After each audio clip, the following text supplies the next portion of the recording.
Welcome to my YouTube channel. In this video I'm going to show you how to change Facebook page URL. Okay, so if you want to change Facebook page URL, you cannot change with your mobile. Okay, in mobile app you have to use your laptop to change the Facebook page URL. Okay, so how to change it? You have to just click on, I'm going to first switch to my Facebook page.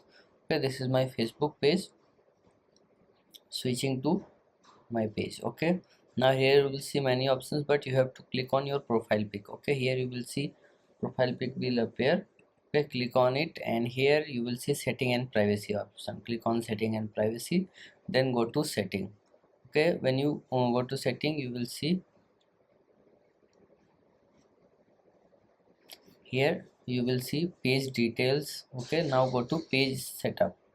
Click on page setup, then here you will see page access name.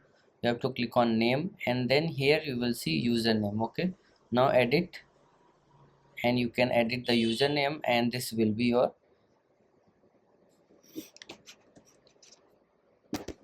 Facebook page URL. Okay, click on save changes. So like this you can change Facebook page URL. If you like this video, please like my video and also subscribe my channel for more videos like this. Thanks for watching.